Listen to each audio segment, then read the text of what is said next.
तो एकदम गिर गया, बेहोश हो गया, उसकी सांस नहीं आ रही, उसकी नब्ज नहीं चल रही, तो क्या करना? तो बेसिक लाइफ सपोर्ट देना होता है। उसमें सीपीआर बोलते हैं उसको। सीपीआर कार्डियोपल्मोनरी रिससिटेशन होता है। मरे बंदे को दोबारा जिंदा कर देना। कैसे? पेशेंट को हार्ड सरफेस पे लटाना, उसके दाईं ओर बैठ के उसकी चेस्ट पे ऐसे करके जोर से दोनों हाथ घुमा के जोर से प्रेस करो। इतना प्रेस करो तकरीबन 2 इंच जो बीच की हड्डी है ना, 2-2.5 इंच नीचे दब जाए। 30 बार दबाओ। 1 2 3 4 5 30 बार दबाओ। 30 बार दबा के फिर क्या है, उसकी ठोटी को थोड़ा सा ऊपर करके नाक पकड़ के उसका मुंह खोल के उसका सांस 2-3 बार फूंक मारो उसकी सांस चलाने के लिए। उसका जो दिल बंद हो गया उसको चल जैसे प्रेस करते हैं ना, तो दोबारा हार्ट धीरे धीरे दोबारा चलना शुरू हो जाता है, सांस भी आने शुरू हो जाती है। इस तरह आपने 5 बार करना है। 30 बार दबाना है, 2 बार सांस लेना है, ये 1 सेट हो गया। फिर 5 बार करके 1 सेट हो गया। अगर नहीं पेशेंट रिवाइव हो रहा तो फिर इसको सिस्टम को इसी प्रोसेस को दोबारा शुरू करना है। इस तरह करते रहना जब तक पेशेंट दोबारा जिंदा नहीं हो जाता या एम्बुलेंस नहीं आ जाती।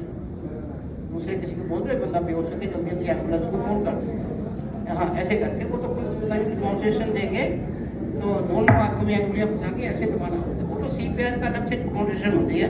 तो ये है इमरजेंसी में आपको क्या करना है। ठीक। अब है कि इमरजेंसी के बाद फिर हॉस्पिटल जब जाते हैं, पेशेंट को इसका अटैक हो गया है, वहाँ फिर हम इस तरह के केसेस में जो है जो एंजियोग्राफी करके देखते हैं कि ये इस तरह की प्रॉब्लम इसको क्यों होगी।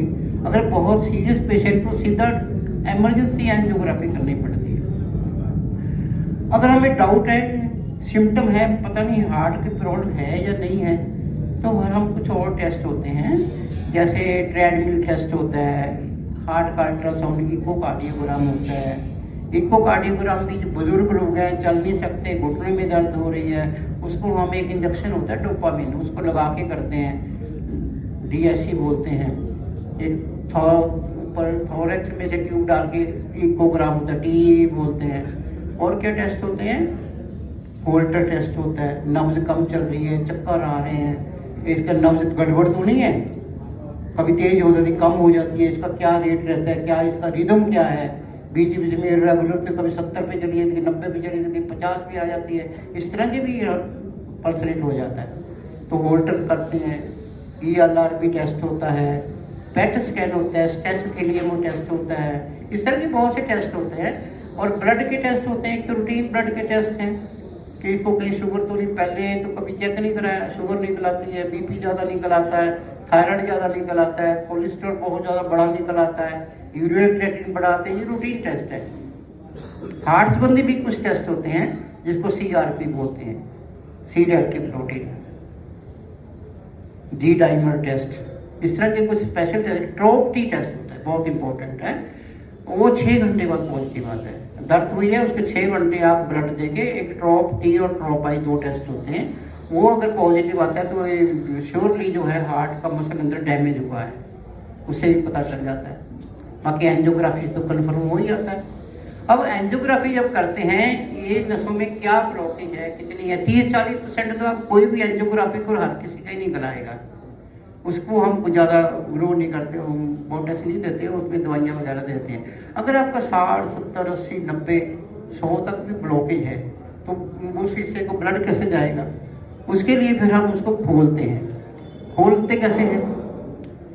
एंजियोग्राफी क्या होती है? एंजियोग्राफी में कोई बेहोश नहीं करना, बिल्कुल आप होश में होते हो। जैसे ग्लूकोज चढ़ाते हैं, ऐसी हम एक दवाई चढ़ाते हैं, या तो यहाँ से चढ़ाते हैं या यहाँ से चढ़ाते हैं। वो दवाई हार्ट में जाती है, हार्ट की नसों को वो कलर कर देती है, उसका सामने स्क्रीन होती है, स्क्रीन पे सारी नसों की फोटो आ जाती है। ये नस पूरी तरह ब्लड फ्लो ठीक चल रहा है, इसमें कुछ ब्लॉकेज है, इसमें नहीं है, इसमें कितना बता रहा है, उसकी हम CD भी बना लेते हैं। तो फिर उस ब्लॉकेज के हिसाब से तुरंत ही हम वहाँ पर एक स्प्रिंग डाल देते हैं। वॉल पेन देखते हैं ना, उसमें स्प्रिंग होता है, तो वैसे ही एक स्प्रिंग होता है मेटल का, वो मैश उसको कहते हैं, वो हम वहीं पर उसके द्वारा ही एक तार के द्वारा वहाँ पर जहाँ पर ब्लॉकेज होता है वहाँ उसको छोड़ देते हैं, तो नस जो बंद होगी जैसे खोल देते हैं, तो ब्लड चालू हो जाता है। ठीक। अगर नस 2-3 नसें ज़्यादा ब्लॉक हैं, 90% है, कोई 100 है, कोई 80% है, जो मेन आर्टरी है एलईडी वगैरह, तो उसमें ज़्यादा ब्लॉक है या फिर हमें बाईपास करना पड़ता है।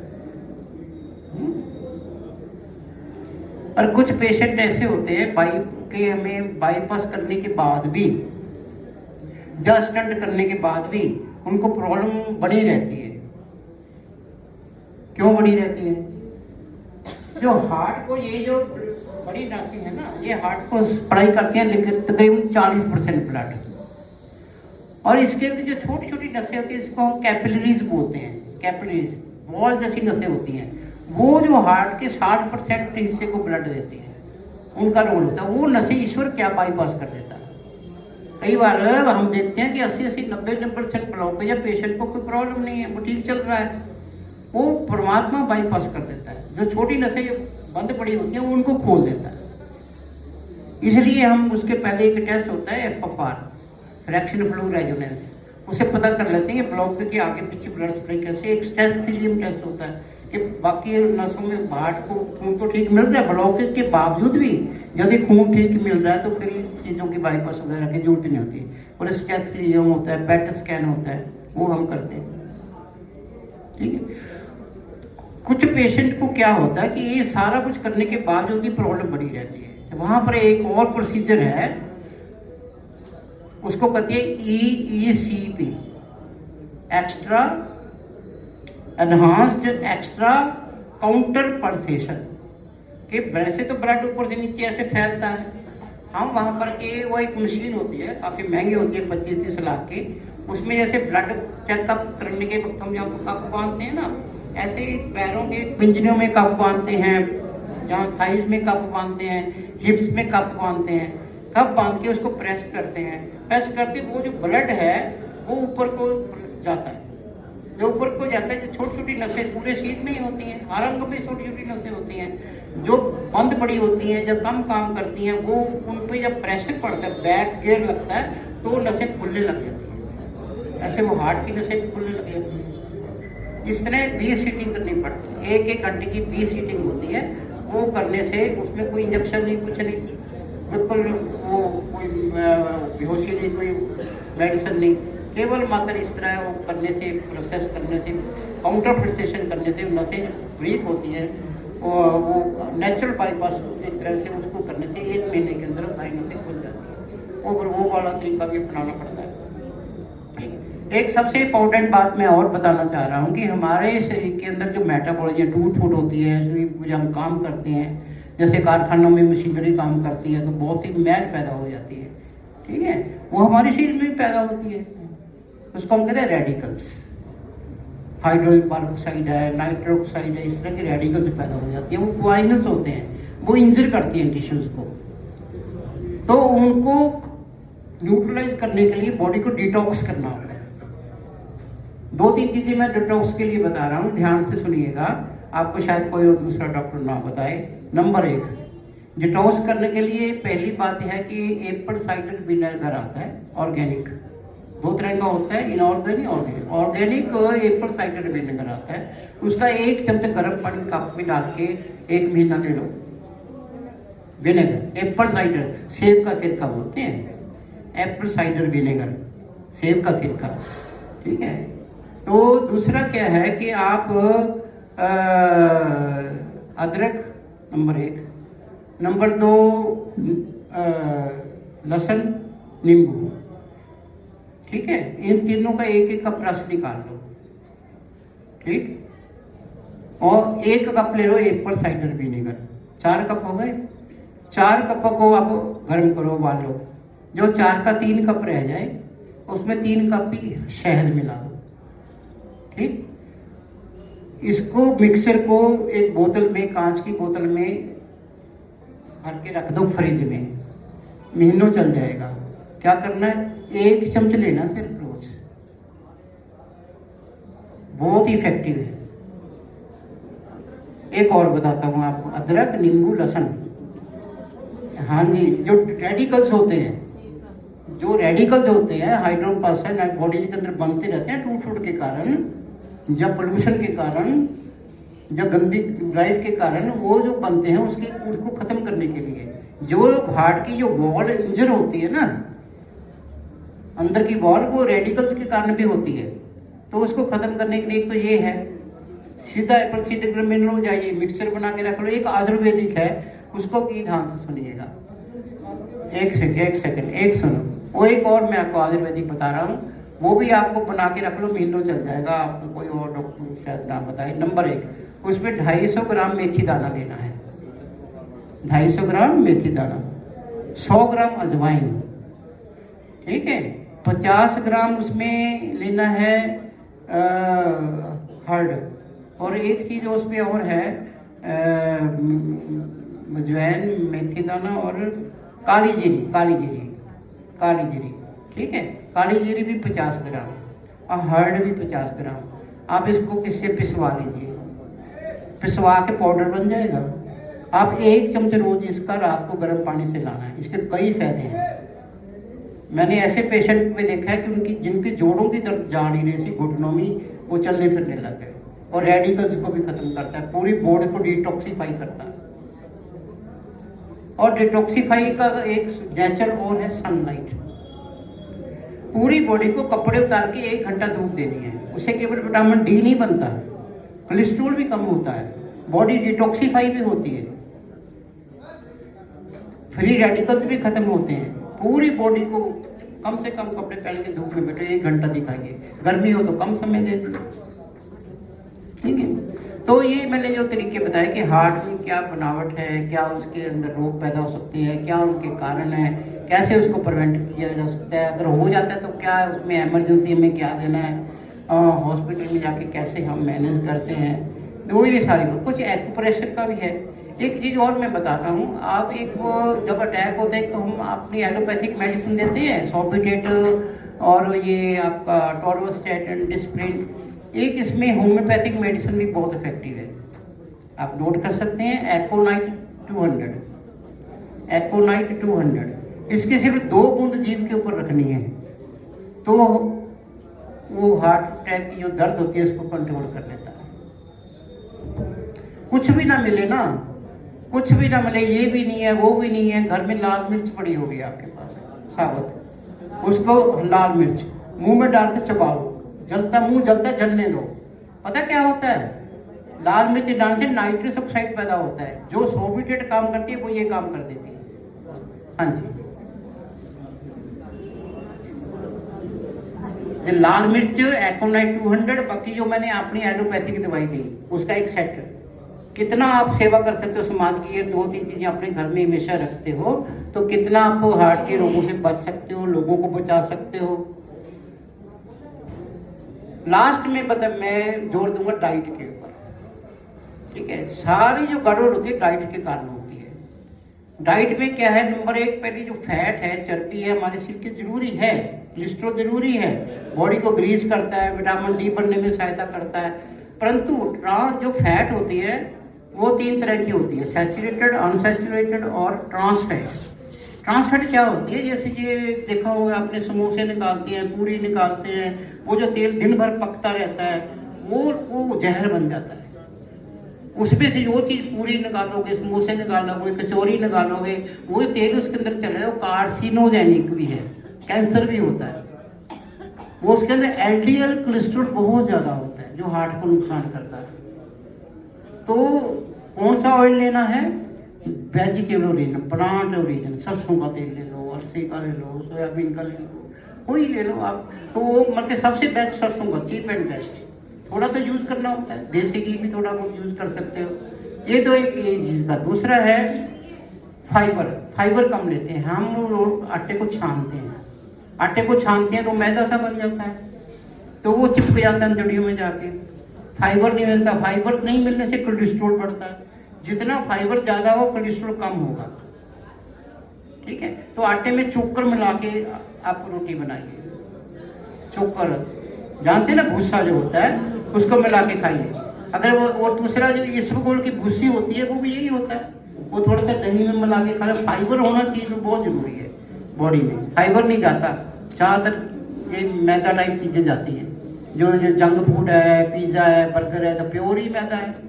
मैं बड़ा हैरान होता हूँ, कॉलेज कैंटीन में कई बार जाना होता है, यंग लड़के लड़कियां, एक तरफ पेप्सी कोका रखा है, एक तरफ बर्गर रखा है, इतना गंदा खाना है, बड़ा तरस आता है उन लोगों के ऊपर। तो तीसरी चीज फ्लूइड, पानी। हम जो पानी पीते हैं वो एसिडिक है। आप आरओ यूज करते हो, कॉमन है, हर घर में आरओ है। अगर आरओ में का यूज करना ही है, जो पानी नीचे जार में कलेक्ट करते हो वो प्लास्टिक का जार होने के बदले में यदि टूटी वाला घड़ा रख दोगे, वो जो पानी आरओ का है वो एसिडिक से अल्कलाइन हो जाएगा।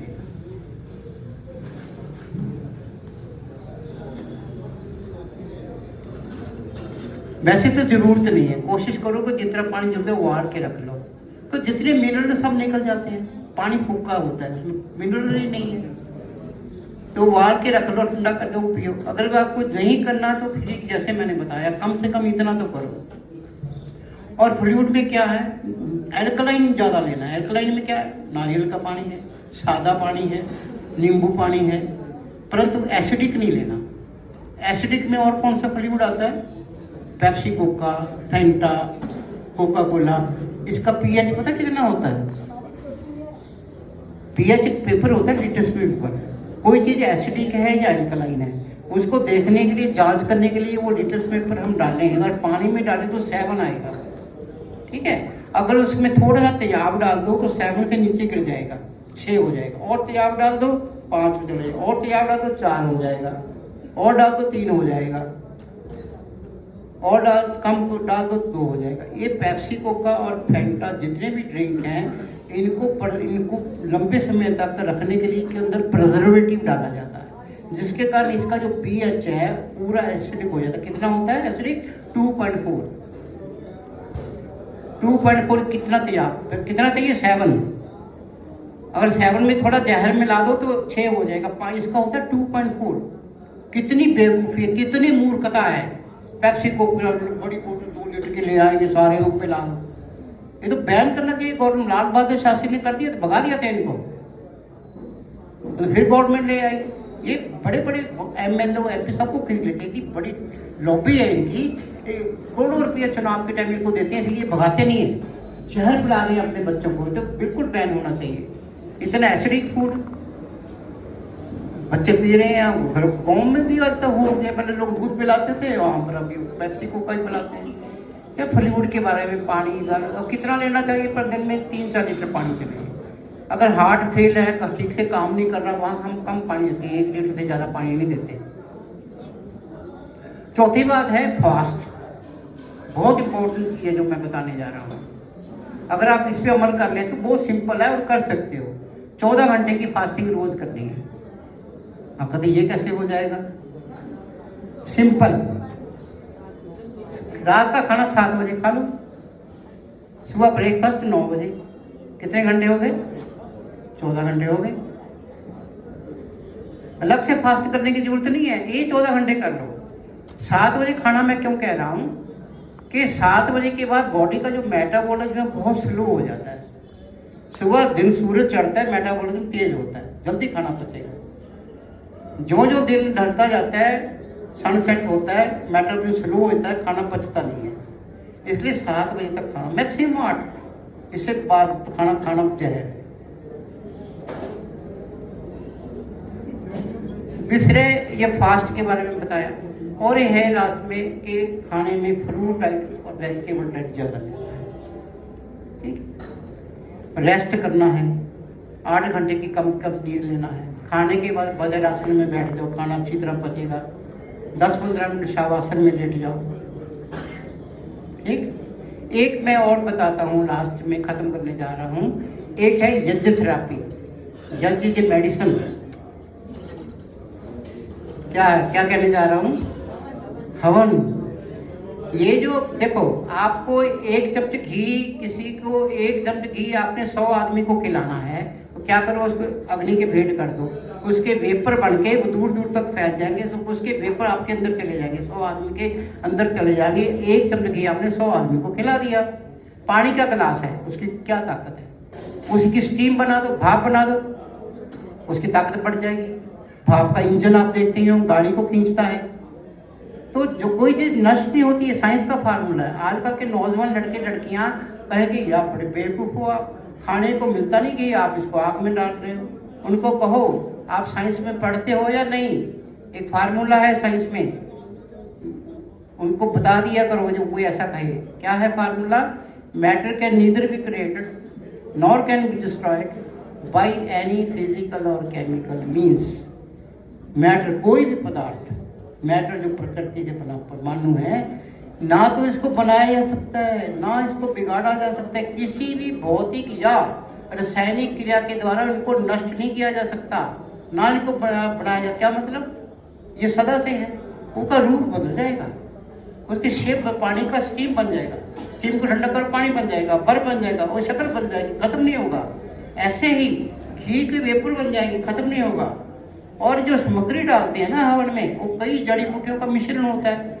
हर जड़ी बूटी के अंदर से गैस निकलती है, हर जड़ी बूटी अलग अलग गैस निकलती है, कितनी तरह की गैसेज मिलती हैं।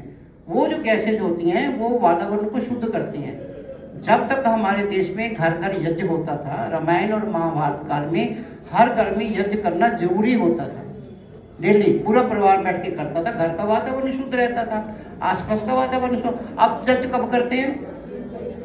हाँ, अभी अब जो हवन करते हैं, जब डेंगू फैल गया और कुछ चीज़, तब दिल्ली गवर्नमेंट देखा ना आपने, सामग्री बांट दिया है, करो। अरे रोज करो ना, कभी नहीं होगा। आप हैरान होंगे, मैं लगभग पिछले 50-55 साल से यज्ञ कर रहा हूँ घर में डेली। बिना यज्ञ के नाश्ता नहीं होता मेरे घर में। ये यज्ञ, ये मेडिसन है, ठीक है। तो ये सारी बातें A to Z मैंने सारे एक्सपेक्ट लेके आपको ब्रीफली बताने का प्रयास किया है। आशा है आप इससे लाभान्वित होंगे और अन्यों को भी बताएंगे। आप सब ने यहाँ पर ये धन्यवाद। डॉक्टर साहब ने बहुत अच्छी रिकॉर्ड किया है क्या ये सारा? हाँ जी। मुझे ट्रांसफर कर सकते हैं आप? मेरा नंबर लिख लीजिए। हमारी ये रिक्वेस्ट है रिकॉर्डिंग ऑफ करके फिर ले लोगों की तरफ से कि ये अभी याद रहना मुश्किल है, जो फार्मूले आपने बताए हैं बहुत अच्छे हैं। तो इसका कोई अगर रिटर्न कोई मटेरियल मिल जाए, कोई मोबाइल में रिकॉर्डिंग है,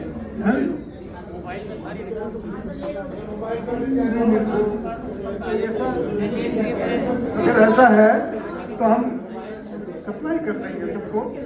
और उन्होंने जब देखिए ये सही कर रहे हैं कि डॉक्टर जो ये सारी बातें नहीं बताते हैं, क्योंकि डॉक्टरों को तो अपना बिजनेस चलाना है। इन्होंने एक चीज़ बड़ी इंपॉर्टेंट बताई है कि ब्लॉकेज खोलने के लिए बगल सर्जरी के जो ECG का जो प्रोसीजर बताया है, वो मुझे लगता है किसी हॉस्पिटल वाले नहीं रखते, बड़े बड़े, क्यों डॉक्टर साहब? ये बड़े हॉस्पिटल में नहीं रखते ना ये हालांकि है, ये नोएडा में भी है।